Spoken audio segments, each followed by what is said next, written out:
Hčerinsko podjetje Zelkom je bilo v javnem podjetju Komunala Brežice ustanovljeno z namenom, da bi prek njega lahko v javnih naročilih dobili delo mali podjetniki, espe-jevci, z enim ali dvema strojema in da ne bi mešali prilivov od tržnih storitev z izvajanjem gospodarske javne službe.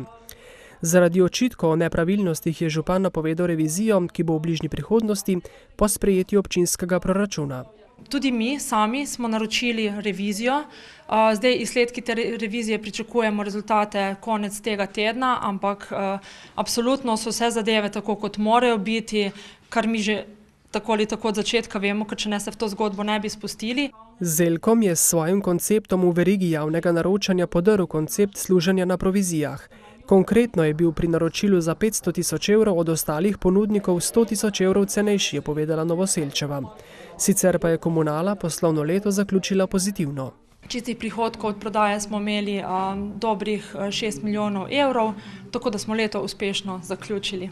Ob rednih dejavnostih se je Komunala ukvarjala še z dejavnostmi v okviru regijskega projekta Zeleno Posavje za naravo in zdravje, saj je bila nosilni partner. Projekt se je iztekel, rojevajo pa se nove odgovorne prakse ravnanja z odpadki in Posavci se bodo lotili ločenega zbiranja tetrapak embalaže. Se pravi, zbere se ga skupaj z ostalo embalažo, ampak se potem ta tetrapak od sokov in mleka se izloči, se pelje v predelavo in se potem predela v toaletni papir in pa v robčke. Ločeno zbiranje odpadkov terja določeno infrastrukturo in stane več kot pred dobrim desetletjem, ko se je vse metalo na en kup.